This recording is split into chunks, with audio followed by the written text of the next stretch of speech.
सांगोलामध्ये अतिशय सखत पाऊस पडला.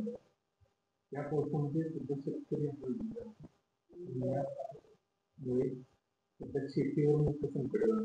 त्या संकटामध्ये सध्या तुमच्या विभागात सध्या किती पंचनामे आपल्याकडे साधारणतः 11 सप्टेंबर ते 29 सप्टेंबर पर्यंत जे काय पावसामुळे शेतकऱ्यांचं शेती पिकांचं जे नुकसान झालेलं आहे त्या अनुषंगाने आपल्या सांगोल तालुक्यामध्ये साधारणतः 29,316 हेक्टरचा आतापर्यंत आपल्याकडे पंचनाम्याचा अहवाल प्राप्त आहे.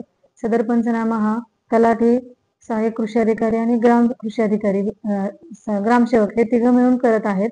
त्यांचा संयुक्त जो काही पंचनामा आहे त्याच्या अनुषंगाने आमच्याकडे 29,316 हेक्टर क्षेत्रावरचे पंचनामे आज रोजी पूर्ण झालेले आहेत आणि त्याचा अहवाल या कार्यालयास प्राप्त झालेला आहे. तसेच ज्या भागामध्ये अतिवृष्टी आहे 65 मिलीमीटर पेक्षा जास्त पाऊस पडलाय अशा ठिकाणी पंचनामे सध्या सुरू आहेत आणि ज्या ठिकाणी ओढे नाले किंवा जे काही नदीच्या पूर पात्रामध्ये जे काही क्षेत्र आहे पूर रेषेच्या आजूबाजूचे तर त्या क्षेत्रामध्ये अति पाणी साचल्याने जे काही नुकसान झालेलं आहे त्याचे सुद्धा पंचनामे करण्याचे आदेश सन्मान्य तहसीलदार साहेब असतील, BDO साहेब असतील आणि मी असं आम्ही संयुक्त स्वाक्षरीने खाली ग्रामस्तरीय यंत्रणेला काढलेले आहेत. त्या अनुषंगाने सुद्धा खाली पंचनामे सुरू आहेत. तरी सर्व शेतकरी बांधवांना एक आवाहन आहे की आपले जर शेती पिकाचे नुकसान असेल किंवा जमीन खरडून गेल्याचे नुकसान असेल तर संबंधित ग्राम स्तरावरील जी समिती आहे तलाठी असतील, ग्राम कृषी अधिकारी असतील किंवा ग्रामसेवक असतील तर त्या संबंधितांना आपण संपर्क साधावा आणि आपले जे काही पंचनामे आहेत ते आपण करून घ्यावे. धन्यवाद. नाही आता या आठवड्याची आम्हाला शेवटची ही आहे ती ह्या 2 दिवसापर्यंत आम्हाला पंचनामे हो 1 तारखे म्हणजे उद्यापर्यंत आम्हाला शेवट. कुठलं पोर्टल? विम्याचं नाही, विम्याचं पोर्टल हे 1 तारखेपासून चालू होतं.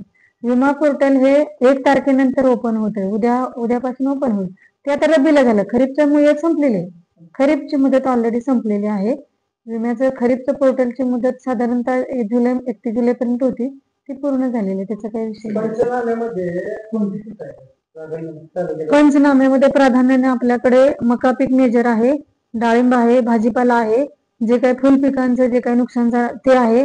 परत केळी जे काही वाकी वगैरे मगूद भाग आहे तिथं मेजर केळी आहे. तर केळी पिकांचं जे काही नुकसान झालेलं आहे आपण ते सर्व घेतलेले आहे. त्यामध्ये सगळे आले, जिरायत आले, बागायत आले आणि फळ पिकं आले. ही सर्व पिकं आपण पंचनाम्याखाली घेतो. प्रोसिजर काय म्हणजे आपले जे काही ग्रामस्तरीय समिती आहे त्याचे समितीचे अध्यक्ष तलाठी असतात आणि कृषी सेवक आणि ग्रामसेवक हे त्याचे सदस्य आहेत. तर ह्या तिघांनी मिळून पंचनामा करायचा आणि तिथे जे काही नुकसान आहे शेती पिकाचे किती टक्के नुकसान आहे ते 33% पेक्षा जास्त नुकसान असेल तर आपण ते ग्राह्य धरून तिथून पुढे त्यांचा शासनाला आपण अहवाल पाठवतो. आपल्याकडे 9 मंडळमध्ये आपण पंचनामे चालू करण्याचे आदेश दिलेले आहेत आणि 10व्या मंडळमध्ये सुद्धा आपण त्याच्यामध्ये पूर क्षेत्र म्हणजे जलमय झालेलं आहे किंवा पुरामुळे जे काही नुकसान झाले नाजरा मंडळमध्ये पूर परिस्थितीमुळे जे काही परिस्थिती उद्भवली किंवा सततचे जे पाणी साचून उद्भवलेले तर त्याचे सुद्धा आदेश काढलेले आहेत. मदत हेक्टरी असते.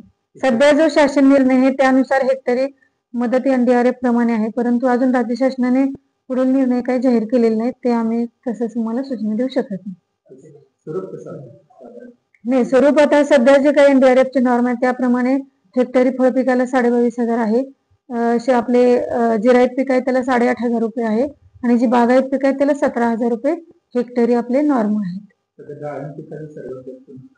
हो शेतकरी म्हणजे जे फवारणीला जेवढा खर्च झाला तेवढा खर्च यातून निघावा आणि ते परिपूर्ण पीक नष्ट झालं तर ह्याच्यात काय शासनाने पाठपुरावा केला नाही. आपण आता कसं आहे शासन स्तरावरून ज्या काही सूचना येतात ते आपण खाली देतो. डाळिंब म्हणजे एकच पीक असं नाही, जे काही सर्व फळ पिकांना खर्च हा येतोच. त्यामुळे फळ पिकांसाठी जे काही आहे शासन जे काही नॉर्म ठरवल त्याप्रमाणे पुढील शासकीय मदत मिळून जाईल शासन स्तरावर. धन्यवाद.